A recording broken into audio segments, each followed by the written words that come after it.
Como vocês sabem, nós tentamos trabalhar intencionalmente em nossos encontros, visando nunca que você esteja melhor acomodado. Quem faz isso é quem cozinha sapo. Você coloca o sapo na água quente e deixa ali a água esquentando. Quando ele perceber, ele já foi cozido. O inferno faz isso. Ele vai tentar fazer você se sentir à vontade para que você morra feliz.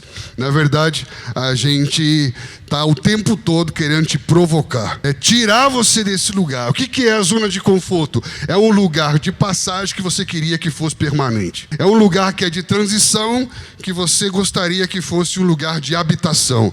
E nós somos peregrinos, o nosso lugar permanente é na eternidade. E nós sempre vamos estar sendo provocados por Deus para darmos os próximos passos, para estarmos nos movendo em direção ao nosso futuro, em direção ao nosso destino. O pastor Eduardo sempre fala que primeiro você tem que expandir para que o crescimento venha. Não é o crescimento que vem e depois você expande. Você primeiro alarga os espaços para que os espaços sejam ocupados. E nós estamos fazendo isso. Nosso desejo é poder tocar mais jovens nessa cidade. E por isso que nós queremos que todos nós não sejamos apenas frequentadores, mas que sejamos mobilizadores. Se você há algum tempo vem na base sozinho, há um problema com a gente. Por quê? Porque a base não é um lugar para vir só. A base é um lugar de mobilização. O que é mobilizar? Mobilizar é tirar pessoas do lugar de tranquilidade e de paz. É um termo militar que era usado para arregimentar tropas. Mobilizar é colocar o que está parado em movimento. Como dizia o J. Quest, tudo está parado esperando uma palavra. Ele diz, tudo está parado, esperando uma palavra. E a palavra está com quem? A palavra está com você. A vida de muita gente que passa pela sua vida durante a semana está parado. Tudo está parado, esperando uma palavra. A palavra está com você. Seja o mobilizador. Nós estamos com algumas mobilizações importantes agendadas para esse mês. No último final de semana, o 24 horas de adoração. Depois, no dia 5 de outubro, 12 horas de adoração no Vale da Bênção.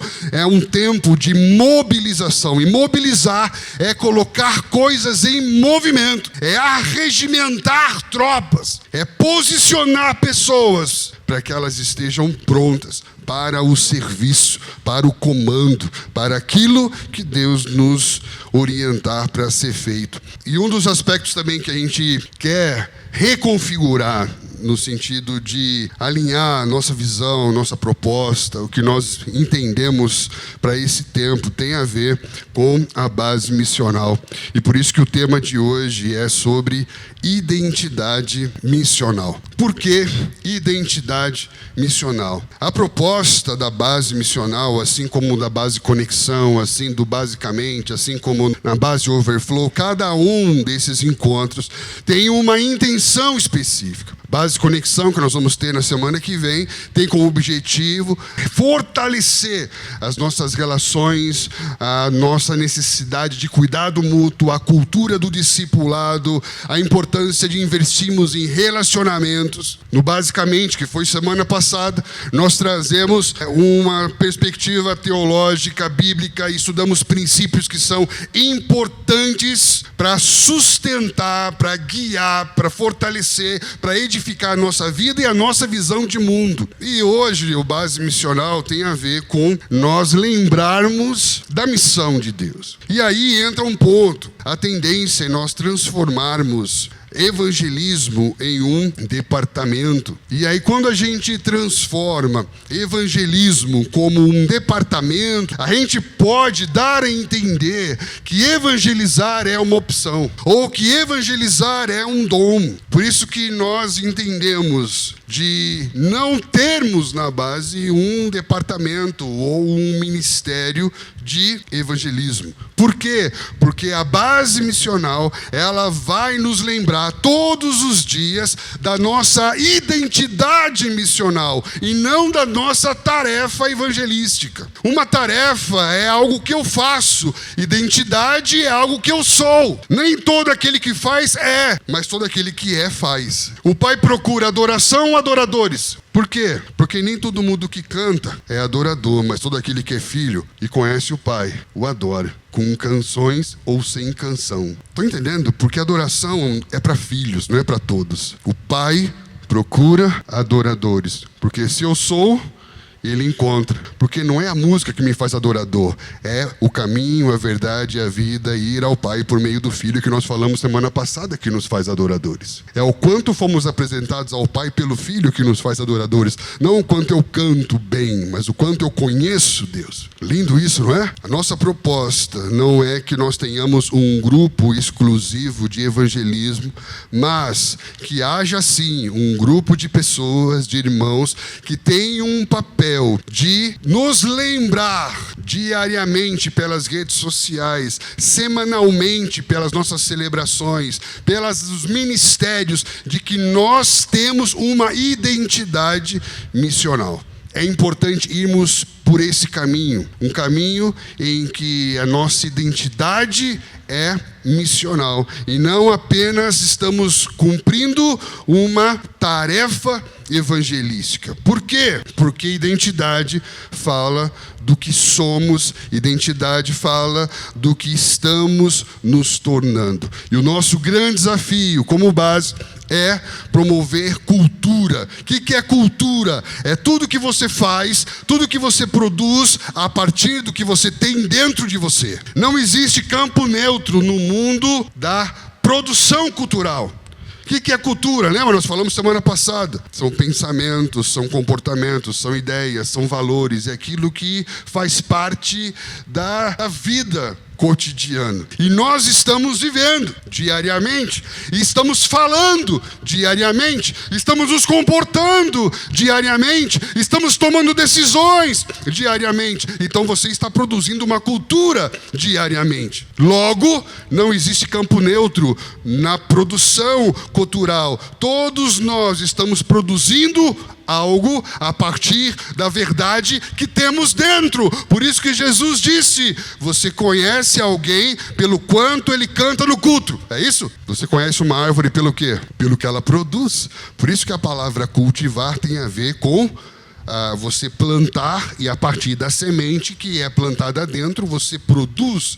O que é produzido fora é uma extensão daquilo que rompe de dentro. Estamos juntos? Pelo fruto, pelo que você produz, você revela que tipo de gente que você é, pelas coisas que você fala, pela maneira como você se comporta, pelas decisões que você toma. Estão entendendo, querido? Isso é identidade. Quem somos? E nós não queremos que você se lembre que tem que evangelizar ou que evangelize apenas uma vez por mês, mas nós queremos lembrar todos os sábados, diariamente, que faz parte do nosso lifestyle, do nosso estilo de vida, evangelizarmos.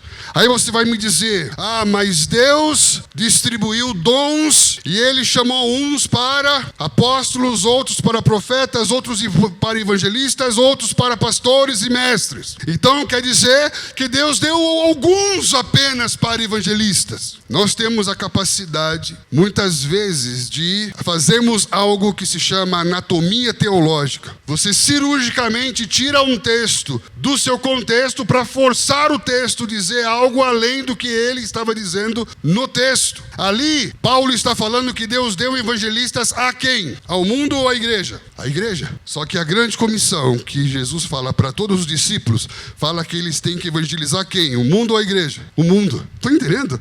Isso é lógico.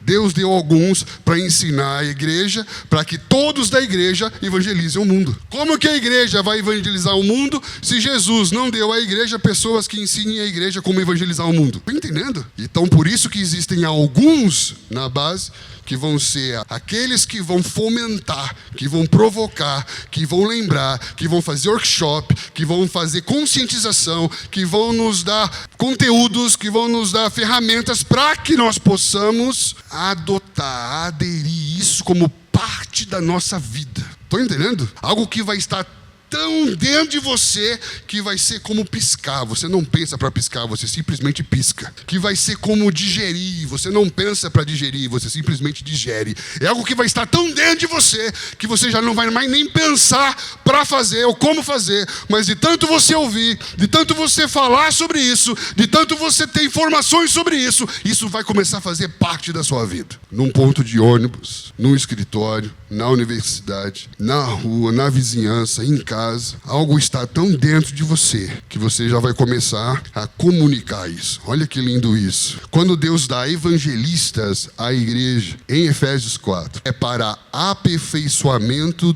dos santos, para que os santos façam a obra do ministério de pregar o evangelho a todo mundo. Então nós precisamos, dentro da comunidade de fé, de homens evangelistas. Evangelistas, não, mas um evangelista não é o que evangeliza? Então ele está dentro da igreja fazendo o quê? Quando você encontra com evangelistas, eles não são apenas homens que evangelizam aos que não creem, são aqueles que despertam paixão à igreja para começar a pregar. Sabe aquela mensagem que você tem vontade de deixar tudo e seguir Jesus? Por quê? Porque é o evangelista. O evangelista é aquele que faz a igreja queimar por dentro, esquenta o espírito, esquenta o coração. Nós precisamos de homens que nos façam queimar por dentro. Paulo tinha um discípulo chamado Timóteo, e ele envia Timóteo para assumir o ministério pastoral de uma igreja em Éfeso. Só que em Éfeso era um ambiente muito complexo, envolvia muitos fatores,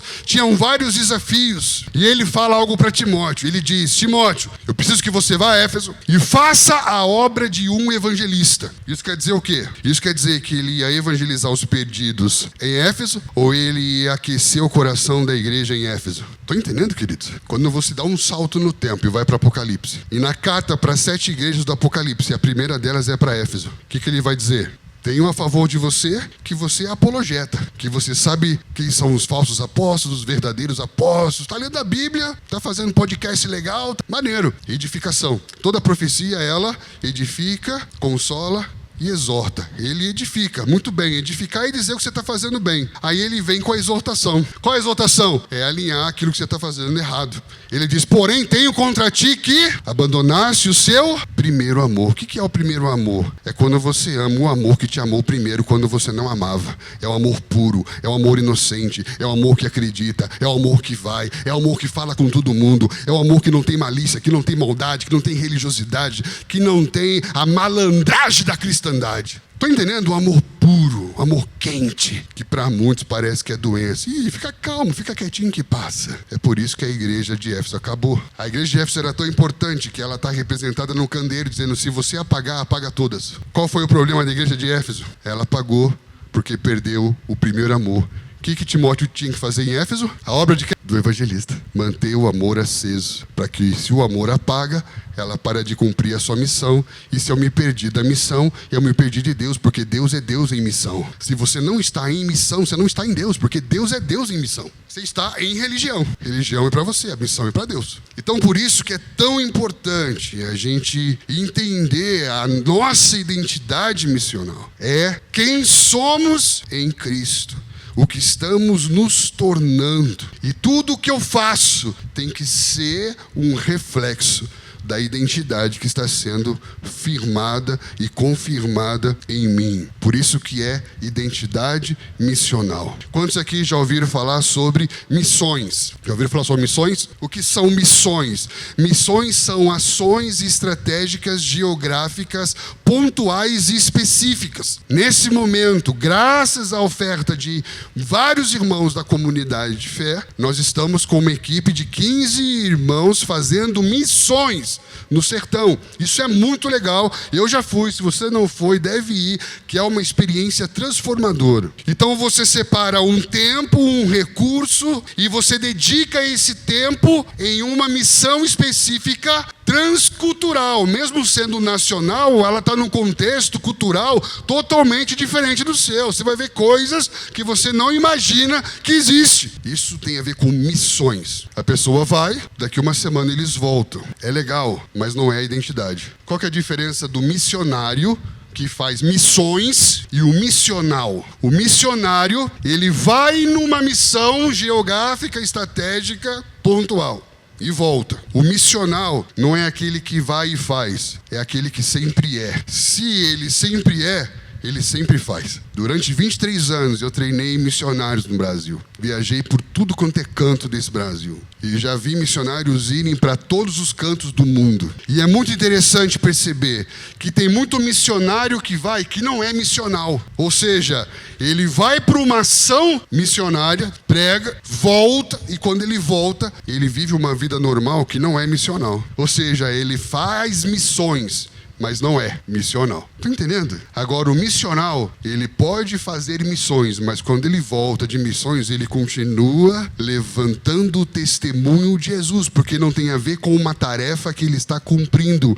mas com uma identidade que ele está assumindo. Eu sou isso. Então, eu não consigo ver pessoas precisando de algo e não fazer nada, porque eu sou isso. Eu sou. Isso pulsa, isso queima. É a nossa identidade. Quando a gente entende que isso é nossa identidade, isso vira o jogo, vira uma chave dentro de você. Ninguém que é missional morre de tédio. Por quê? Porque o tempo todo ele está vendo algo que pode ser feito. O tempo todo ele está vendo alguém que pode ser ajudado. O tempo todo ele está percebendo uma mobilização. Às vezes você não pode ir, mas você movimenta um monte de gente para fazer o que você não consegue ir. Por quê? Porque você não tem naquele momento o braço para fazer. Mas a igreja tem. Estou entendendo? O missional, ele é um mobilizador. Porque mesmo quando ele não pode, ele mobiliza outros que têm condições de poder fazer, porque também são, têm a mesma identidade. Se nós nessa noite orarmos para que o Senhor vire essa chave dentro de nós, fala assim: Deus, eu não quero mais ver a missão como uma ordem, como uma tarefa, como um peso, como algo que um dia eu vou fazer se tiver tempo e dinheiro, mas eu quero ver a missão como a minha identidade. Quando você entender isso, você pode virar uma chave dentro de você. E algo que Jesus disse para os seus discípulos vai começar a se cumprir. Jesus disse, repita comigo: esses sinais seguirão aos que creem. Sabe o que acontece hoje? Se nós falarmos que vai vir aqui alguém que tem o dom de curar e de profetizar, o culto vai encher de perdidos? Não, de crente. Por quê? Porque hoje os crentes seguem quem faz sinais. Hoje, os crentes pós-modernos, que não têm identidade missional, seguem na internet onde vão estar fazedores de sinais. Mas a Bíblia diz que se nós crermos, esses sinais nos seguirão. Sabe por que os sinais não estão acontecendo na sua vida? Porque falta de demanda. Se você está diante de alguém e você, por ser missional, fala: Deus, eu não me conformo com esse irmão doente, a demanda foi criada. Por quê? Porque os dons de curar não são para autoedificação como orar em línguas espirituais. Os dons de curar são para edificação do outro. E se eu não me importo com o outro e não olho para o outro e não penso no outro, para que vai ter fluência de dons, velho? Quando nós falamos de uma identidade missional, estamos falando de um destravar da sua vida. Amém, queridos? Um destravar da sua vida. Você não mais vai ser um professor, você vai ser um profeta, um evangelista. Você vai estar dando aula dentro de uma escola pública e Deus vai te dar uma visão. Deus vai te dar palavra de conhecimento. Deus vai te dar dom de ciência. Acabou a aula, você vai chamar uma pessoa e dizer: olha, eu vi algo na sua vida, posso orar por você? Estou entendendo? Por quê? Porque quando você vai olhar os milagres de Jesus, 90% dos milagres de Jesus aconteceram num ambiente em que ele se compadece. Compadecendo-se deles, curou-os, libertou-os, ensinou-os. O que é compadecer? É perceber. É o amor que sente a dor do outro. É quando o amor dói. É quando você sabe que não dá para esperar. Quando você vai e faz. Quando você vai e liga. Quando você vai e movimenta, mobiliza. Isso é um destravar para uma vida de sinais e de milagres. Por isso que os sinais correm atrás de quem está se movimentando. Mas nós ficamos parados esperando pelos fazedores de sinais para nos entreter até o próximo circo. Quando você vai falar de identidade missional, a gente percebe que hoje a maioria dos jovens estão em busca de identidade. Estão procurando por algo que valide a sua identidade. É ou não é, gente? Por quê? Porque identidade traz uma sensação de pertencimento, de alívio. Só que eu quero te dizer algo. A nossa identidade verdadeira, fundamental, está com Jesus. Parece que as pessoas ficam mais felizes e mais tranquilas quando descobrem alguma síndrome psiquiátrica do que quando entendem que são filhos de Deus. Agora minha vida resolveu, porque agora eu descobri que eu tenho um cérebro divergente. Agora entendeu tudo. Agora eu sou feliz. Qual que é a nossa identidade? O que define quem somos? O que podemos ou o que não podemos fazer? É o remédio que você toma? É o diagnóstico que você tem? Ou é Jesus? Aí esquece tudo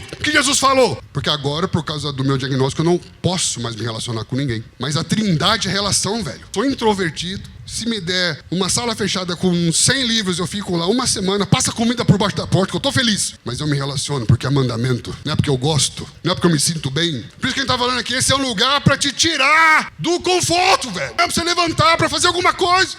Porque parece que a gente tá procurando por algo que acomode a nossa identidade num lugar que a gente quer ficar, e não num lugar que a gente tem que ir, e o tipo de gente que a gente tem que se tornar. Jesus ama gente. Ponto final. Jesus saiu do seu lugar gostosinho com o Pai pra vir pra esse inferno, porque ele ama a gente. E a gente quer ficar no lugar gostosinho porque a bateria social acabou.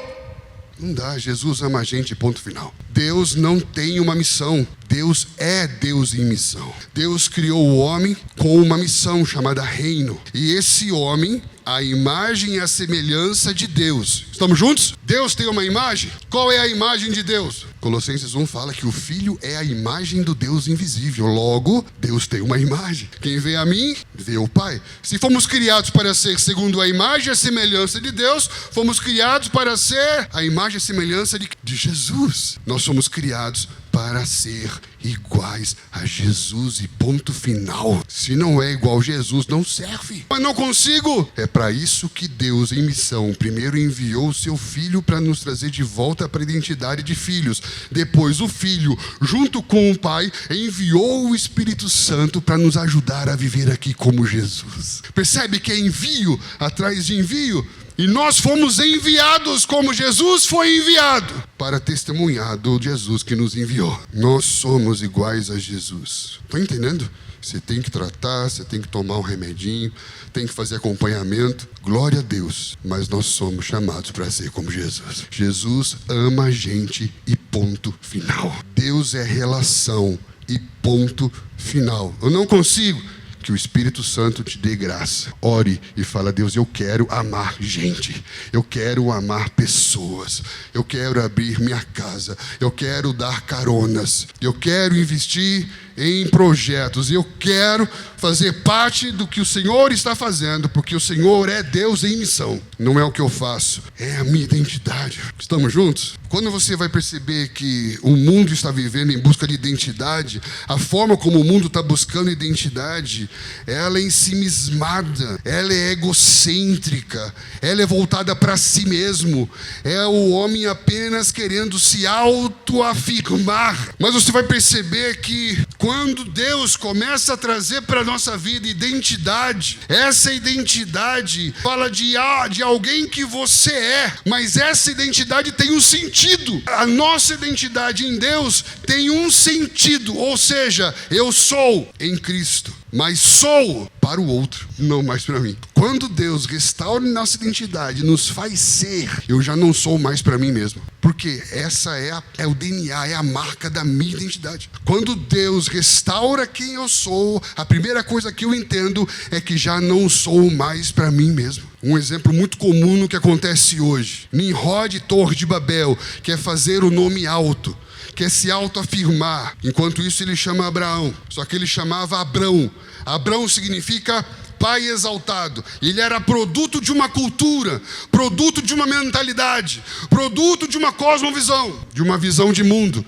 E Deus chama ele para andar uma outra direção, num outro sentido. E à medida que ele vai conhecendo Deus em missão, ele vai entrando na missão de Deus. Por isso que a primeira coisa que Deus faz é sai. Por quê? Porque Deus coloca em movimento. Como que eu sei alguém que tem a identidade missional? Ele nunca está parado no mesmo lugar. Ele sempre está está se movendo. O cara que apenas cumpre tarefas pontuais de fazer missões, ele fica parado esperando a próxima tarefa. Aquele que tem identidade missional sempre está movendo alguma coisa em volta dele. E à medida que Abraão começou a se mover, porque quem tem identidade missional está sempre se movendo, a vida está andando e as coisas estão acontecendo. De repente ele muda o nome de Abrão para Abraão. E aí já não é mais um pai exaltado, mas ele se torna um pai de nações. Um pai abençoador de nações. Percebe a mudança? Ele vem de um contexto em que a identidade dele significa ele encontrar o seu eu, ele exaltar quem ele é, ele se promover, ele aparecer, ele fazer o seu nome grande. Para muitos a identidade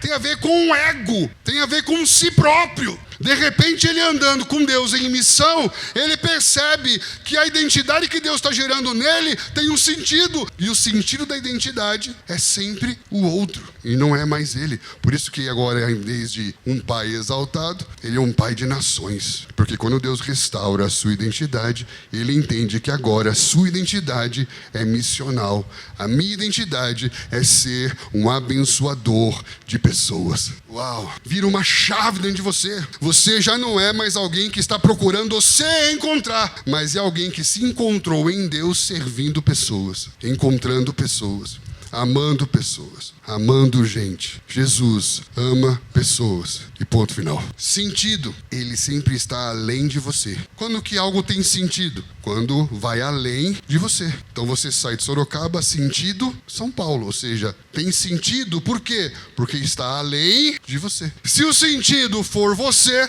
uma hora você vai se dar conta que a sua vida não tem sentido. Por quê? Porque chegou uma hora que nada de tudo que conquistaram faz sentido, porque o sentido até então era eles mesmos. Por isso que Jesus fala que adianta ganhar o mundo inteiro e perder a sua? Não teve nenhum sentido. Sentido fala de onde você veio, para onde você vai. Estamos juntos? Quando você fala, Deus, restaura a minha identidade, Ele vai trazer o que para a sua vida? Sentido. Então comece a prestar atenção em pessoas, porque esse é o sentido da sua identidade. Pedro, Tiago e João tinham uma MEI.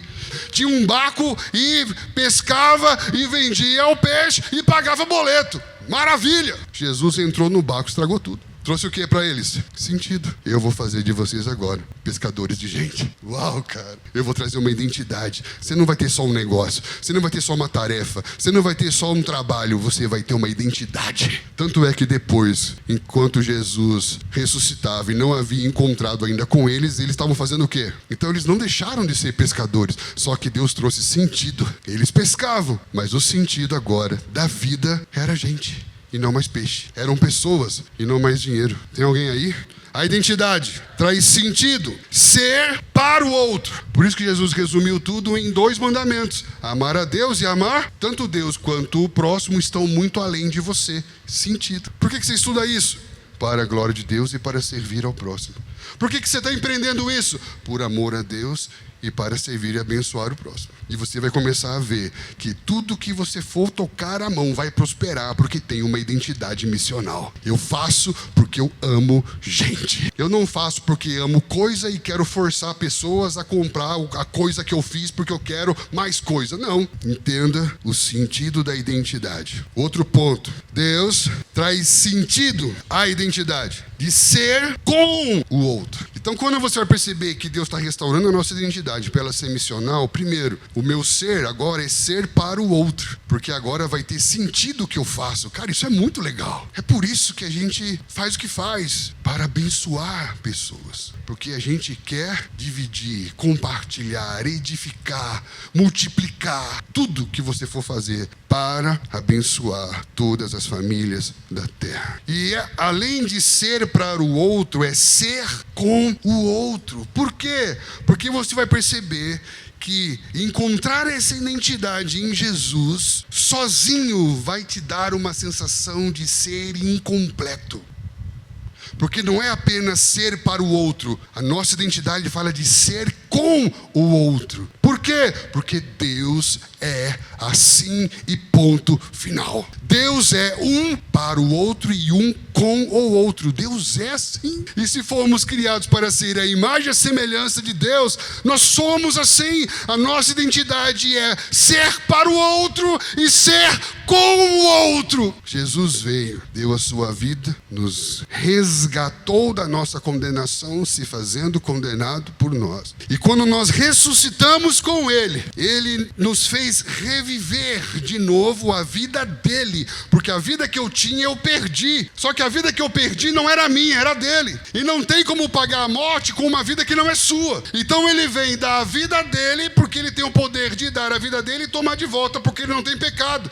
Porque o que retém a vida é o pecado, porque o salário do pecado é a morte exige a vida, e não tem uma vida para dar para a morte, fica no inferno. Jesus veio, entregou a vida dele, e o Pai o ressuscitou. Como aqueles que entraram na arca de Noé, nós entramos em Jesus. Não sou eu que aceitei Jesus em mim, foi Jesus que me aceitou dentro dele. Por isso que Paulo vai dizer que se alguém está em Cristo, é mais que vencedor. Se alguém está em Cristo, é uma nova criatura. Se alguém está em Cristo, nós entramos dentro dele. Estamos juntos e vivemos agora a vida dele. Logo, não vivo mais eu, mas agora Cristo vive em mim. Por que Cristo vive em mim? Porque eu estou vivendo dentro da vida dele, que ele dividiu comigo. Meu Deus do céu! Você já perdeu uma vida, você não pode negligenciar essa, porque se você negligenciar essa, não há mais o que ser feito por você. Quando nós entramos na vida de Jesus, quando nós entramos em Cristo, nós nos tornamos parte do corpo espiritual de Cristo. Logo, Ele é o cabeça e nós somos muitos membros que fazemos parte de um só corpo espiritual. Quando Ele nos dá uma identidade, a minha identidade é para o outro. Porém, a minha identidade é de ser com o outro. Porque não há sentido ser um membro se não estiver no corpo. Um membro sobrevive quanto tempo fora de um corpo? Um membro, ele não vive fora do corpo. Então, o sentido de ser membro, o sentido de ser pulmão, o sentido de ser coração, o sentido de ser rim e fígado, está dentro do ser com o outro, porque é sendo com o outro que me faz sentido ser, porque se sou para o outro, se sou com o outro. Que adianta ser estrela se não tem céu? Se adianta ser terra se não tem chuva, se não tem sol, se não tem semente? Que adianta ser membro se não tem corpo? Só que a identidade, dentro da pós-modernidade, vai dizer, tem que ser você, não importa ninguém. Seja você, só você, isso é que importa. Estão entendendo a diferença? E por que as pessoas se sentem cada vez mais vazias e mais sozinhas e mais aflitas? Porque o sentido da identidade é ser para o outro e ser com o outro. A Bíblia é didática, você tem que ler ela assim, no quadro geral. E aí, didaticamente, Deus fala para Moisés, constrói um tabernáculo para você lembrar como era no Éden. E ele constrói um tabernáculo. E ali tem todo um processo revelacional para entender a presença de Deus no meio deles, como era no Éden. Aí eles foram evoluindo. E aí eles estavam crescendo na revelação. Deus falou assim, quer saber de uma coisa? Eu vou tirar o véu, pra vocês verem como é sem véu. Por quê? Porque é mais próximo de como era no jardim. Ó que lindo, ó que lindo. E o véu era pessoas, porque tinha os porteiros que eram guardiões da santidade, como era no jardim. Conforme eles foram progredindo, ele vai tirando algumas cores, mostrando o mais próximo eles estão da realidade, porque agora estão na sombra, mas estão caminhando para a realidade. Quando Davi quis construir a casa, ele vai dizer assim, Davi, você não vai construir não, porque se você construir a casa, você vai regredir na revelação que você já tem, porque essa casa que você viu, ela é feita de gente e não de tijolo. Salomão fez a casa, a glória de Deus veio, mas a profecia é que haverá restauração do tabernáculo caído de Davi em Atos 15, para que toda a humanidade conheça a Deus. Porque Jesus veio para tabernacular e fazer com que essa casa seja levantada nos céus, feita de gente. Por isso que quando Davi quis trazer a arca, quando ele colocou dentro de estrutura, deu tudo errado. E os levitas falaram, a glória de Deus, a presença de Deus se move na terra através de gente e não através de estruturas feitas por mãos humanas. Ele estava aumentando o nível de entendimento para nos dizer, nós temos uma identidade. Tu és Pedro, uma pequena pedra de uma grande casa, sobre o grande fundamento. chamado revelação de Jesus. Tu és Pietro, uma pequena pedra dentro de uma grande casa chamada igreja. Que lindo isso. Pedro depois vai dizer: somos pedras vivas que constituem uma só casa espiritual. Faz sentido ser uma pedra se você não é construção? Tá entendendo? Não é apenas ser para o outro, mas é ser com o outro. Então, em nome de Jesus, vença essa voz demoníaca que está falando na sua cabeça agora e diz: Deus, eu não quero mais tentar ser só, porque agora eu somos nós. Eu somos nós. Estamos juntos? Por quê? Porque o sentido dessa identidade é amar o outro. E não só amar o outro, mas ser um com o outro, cara. Quantas vezes você já ouviu: irmão, cuida do seu corpo, porque o seu corpo é santuário de Deus. Eu ouço isso todo dia quase. O que o diabo fez? Pegou o que Deus disse e fez aquilo que Deus estava falando parecer que era sobre o homem e não mais sobre Deus. Satanás ainda faz isso. Ele pega coisas que estão falando sobre Deus e faz isso parecer ser sobre nós. Quando ele fala que eu sou o templo do Espírito, ele é o templo do Espírito, ela é templo do Espírito, ela é templo do Espírito, dá a entender que cada um é um templozinho. Quando você visualiza assim, o que você pensa? Não preciso congregar, não preciso de ninguém, eu sou a igreja. Eu na minha casa sozinho sou a igreja. Eu não preciso de ninguém, não preciso prestar conta a ninguém, não preciso caminhar com ninguém. É tipo, estamos juntos, mas não estamos com ninguém ao mesmo tempo. Por quê? Porque eu sou santuário de Deus. Agora eu quero convidar você depois, não dá tempo porque eu já falei demais, mas abra a sua Bíblia depois em Coríntios, em Pedro, ou só pensa na história. Nos dias de Moisés, quantos tabernáculos tinham? Quantos? Nos dias de Davi, quantas tendas tinham? No tempo de Salomão, quantos templos tinham? Nos dias de Jesus, quantos templos tinham? Não faz sentido falar que são vários, entendendo? E Paulo vai dizer: não sabeis vós que sois, plural, santuário do Espírito? Não sabeis vós que o vosso corpo, plural, é santuário singular de Deus? O que isso está dizendo? Está dizendo que eu somos nós. Está dizendo que eu tenho que cuidar do que Deus me deu, porque o que eu faço e eu deixo de fazer com a minha vida afeta sim o que Deus está fazendo na sua. Está dizendo que o pecado de um é sim o pecado de todos. Por isso que existe intercessão. Orar uns com, porque todos nós somos uma casa, um corpo. E o que acontece com um, todo o corpo sente, velho. Não deixa o inimigo te enganar. Não seja mais roubado. Não seja mais mutilado do corpo, porque membro fora do corpo morre.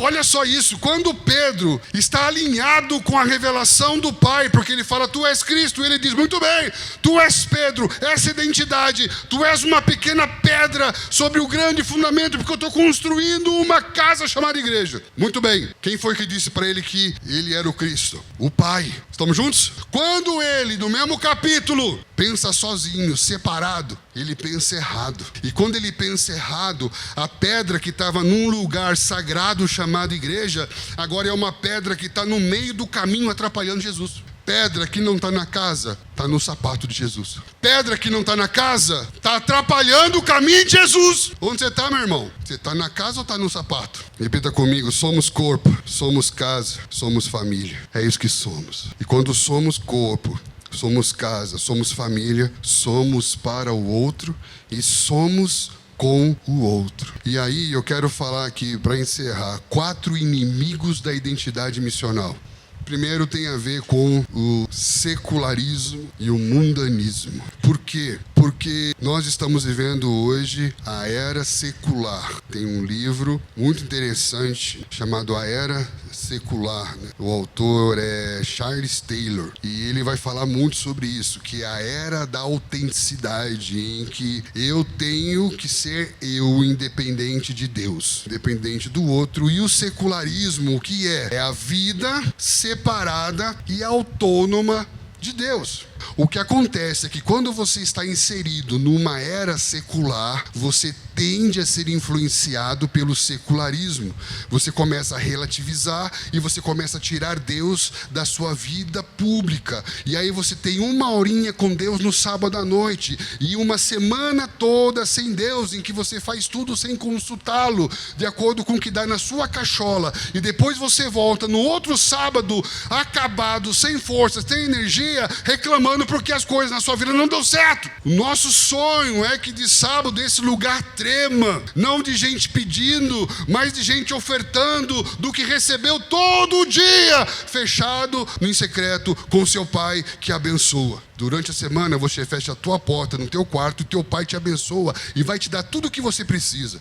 Agora, quando estamos juntos, o pai é nosso. Durante a semana, na sua casa, o pai é seu, mas aqui o pai é nosso. Então não vem no dia que o pai é nosso falar com o pai como ele só fosse seu. É um lugar de celebrarmos e darmos de tudo que temos recebido de Deus. Mas se durante a semana não tenho vida com Deus, o que eu venho fazer no sábado? Eu venho arrastado procurando uma tomada espiritual para plugar. Não é quem veio recarregar as baterias, aleluia. Coisa ridícula. Isso é secularismo. Só que conforme eu vou tirando Deus, que é a proposta do secular, eu dicotomizo. Quem estava na academia essa semana, a gente estudou a diferença entre dualismo e dicotomia. Diferença. Dicotomizar é tirar, separar. E aí, conforme você vai tirando Deus, você vai mundanizando a sua vida. O que aconteceu com o povo no Egito? 400 anos imerso numa cultura pagã sem Deus, começaram a se familiarizar, não se ofender mais. Está entendendo? O mal já não é mais tão mal assim. O absurdo já não é mais tão absurdo assim.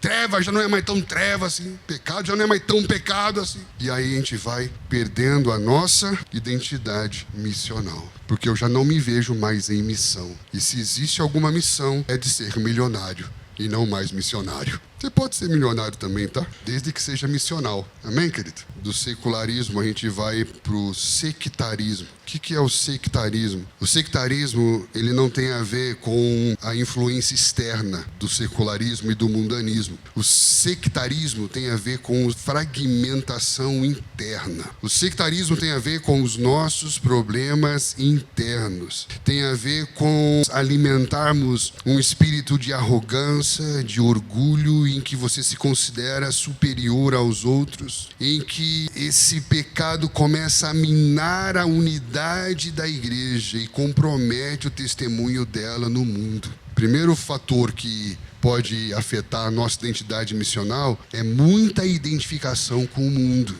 Secularismo, mundanismo. O segundo fator que pode afetar a nossa identidade são os nossos problemas internos. O poder e a autoridade da igreja está na sua unidade e não na individualidade. Nós, como corpo, estamos assentados com Cristo das regiões celestiais acima de todo principado e potestade.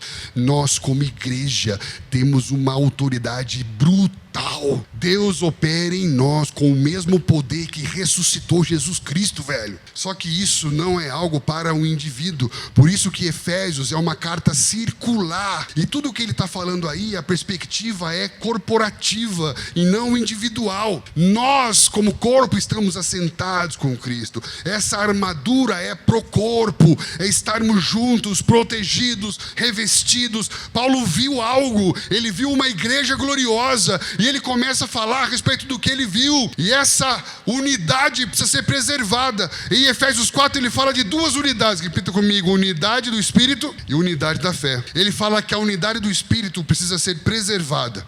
Por quê? Porque é uma unidade que eu recebi quando nasço de novo em Jesus pelo Espírito Santo. Eu nasci de novo em Jesus e aí o Espírito Santo me coloca dentro do corpo espiritual de Cristo. Então eu recebi uma unidade espiritual. Eu tenho uma identidade que é ser para o outro e ser com o outro. Estamos juntos? Por isso que você primeiro passa pelo batismo, é inserido no corpo espiritual e depois você na membresia para encarnar a revelação do corpo espiritual na comunidade local. Eu não quero ser uma alma openada do reino. Eu quero viver a materialidade, a realidade palpável desse amor dessa igreja, congregando uns com os outros, sendo um com o outro. Estamos juntos? Por isso que ele fala que a unidade do Espírito, ela não se cria, ela se preserva, porque ela já foi dada. Eu já sou um com você espiritualmente em Jesus Cristo. Aleluia. Eu tenho só que preservar isso. E aí ele fala que a unidade da fé fé é diferente. Ela só aparece depois que fala do aperfeiçoamento dos santos, que pela obra do ministério alcançam uma estatura de maturidade de Cristo. E aí, quando eu tenho maturidade espiritual, eu vou conseguir equalizar, eu vou conseguir flexibilizar os valores primários, secundários, e jamais eu vou deixar de ter uma unidade com você por qualquer motivo. Por quê? Porque eu desenvolvi maturidade na minha fé para ser um com você. Unidade do Espírito, eu recebi. Unidade da fé, eu alcanço por meio da maturidade. Lindo isso, não é? Então tem um monte de gente que se diz maduro espiritualmente, mas aí ele não congrega, ele não comunga, ele não participa, ele tira onda, ele zoa, ele menospreza, ele satiriza. O que Paulo fala para esse tipo de gente? Em Corinto ele fala, presta atenção: não pude falar a vocês como espirituais, mas como carnais, meninos, porque entre vós há ciúmes, contendas, partidos. Eles tinham dons, mas não eram maduros. Por quê? Porque não alcançaram unidade da fé. Não tinham maturidade para estar com os irmãos que são diferentes. O da parede preta com o da parede branca. O que canta hino com o que canta worship. Ou seja, não tem maturidade para estar junto. Como que nós vamos ser uma igreja numa cidade se a gente não tem maturidade para estar junto? Se não é do meu jeito, se não é como eu faço, não serve. Tá, então você criou uma igreja para você, velho. Parabéns. O que Satanás fez? Criou dele. Eu não quero a de Deus, eu crio a minha. Ou então ele imagina na cabeça dele uma igreja de 7 cabeças, como os meninos de Corinto. Você já pediu para uma criança desenhar um negócio de 7 cabeças? Assim, nada a ver. Você fala, meu Deus do céu, que viagem desse moleque. Corinto era assim. Porque um falou assim, eu sou de Paulo. Paulo é o cabeça. Não, eu sou de Apolo. Já tem 2 cabeças já. Eu sou de Pedro. 3 cabeças. Não, eu sou de que somos como se Cristo fosse só mais um. O que é isso? Imaturidade, meninice. Paulo vai falar em Efésios 4, quando você alcança maturidade, estatura, valorinidade de Cristo, você alcança a unidade da fé. E aí sabe o que acontece? Você anda na verdade, em amor, em um só cabeça, e cada um, segundo a justa cooperação de cada parte, efetua o seu próprio aumento e o corpo cresce. Por quê? Porque eu me esforcei para desenvolver maturidade. Maturidade se desenvolve pela obra, pela dedicação, pelo serviço, pelo companheirismo. E aí eu vou tendo maturidade para flexibilizar e parar de ser dodóizinho, chato, velho. Me traga problemas de verdade. Diga a pessoa que está ao teu lado, a gente precisa crescer. Vamos estar juntos. Está entendendo? Não para medir o outro, mas para sermos medidos no altar. Porque fala em Apocalipse que ele vai medir o altar e os que ministram nele. Então para de medir o outro, porque a gente vai ser medido. A gente acredita que Deus está para fazer algo na cidade. E a gente vai ter que ter maturidade para lidar com o diferente, com o outro. E ver o que é prioridade. E aquilo que nos une é muito mais poderoso do que fatores secundários que podem nos separar. Amém, queridos? Os outros 2 são legalismo no sentido de a divisão não é uma divisão interna. O legalismo moralista, religioso, ele vai gerar uma barreira e uma divisão com o mundo. Percebe os extremos?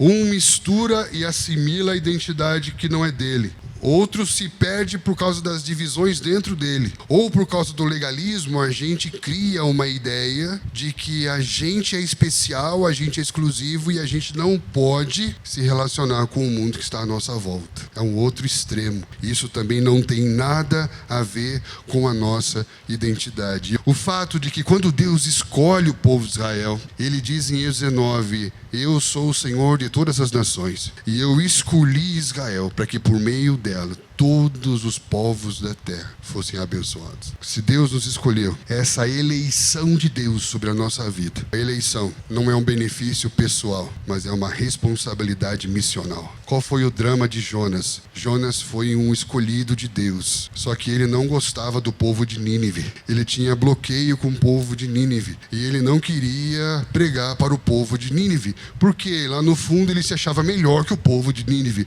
E ele ficou chateado quando quando se arrependeu o povo de Nínive. O que é? É achar que a eleição é um benefício para mim, mas não. Se fomos escolhidos e eleitos, a partir de agora, você tem uma responsabilidade. Ser luz, ser sal. A partir de agora, pesa sobre nós uma responsabilidade de comunicar, de testemunhar a todos os homens. Às vezes eu tenho a impressão das pessoas pensando como o povo de Israel pensava: eu fui eleito, então tá bom, agora é só esperar o voo 777 para o céu. Mas todos que foram escolhidos para a missão, porque essa é a nossa identidade. Se estamos aqui, não é porque nós escolhemos, eu vos escolhi e coloquei sobre vocês um desígnio, deem muito fruto. Vamos! E por último, não menos importante, o quarto inimigo da identidade missional é o pragmatismo. O que é isso? É você ser extremamente prático e abrir mão de todo entendimento bíblico e teológico. E aí sabe o que vai acontecer? Você vai entrar numa onda motivacional e não mais numa onda missional. O que é o pragmatismo? O pragmatismo, ele recorta alguns versículos que nós chamamos de versículos missionários e ele fica batendo nesses versículos. Ide por todo mundo, pregue o evangelho. Estou entendendo? Isso é pragmatismo. Você tem que ir, você tem que fazer, mas não tem nenhum embasamento, não tem nenhuma instrução, não tem nenhum entendimento de que a missão não é uma ordem a ser cumprida, é uma identidade a ser assumida. A missão é uma dádiva. Repita comigo: a missão é uma bênção. Deus me abençoou para que eu seja uma bênção e abençoe todas as famílias. Estou entendendo? Primeiro ato de Deus com relação ao homem foi: Deus os abençoou. Deus nos abençoa. Para quê? Para que eu tenha? Não, para que eu seja, é minha identidade. Eu sou abençoado. E por ser, a minha missão é abençoar a todos que passam pela minha vida. Quantos creem nisso? Com base nisso tudo que a gente está falando, a gente quer dar um start num novo tempo, não só no base missional, mas dar um start também na sua vida, na sua vocação, na sua identidade. Amém, queridos? Vocês creem nisso? Isso faz sentido para vocês?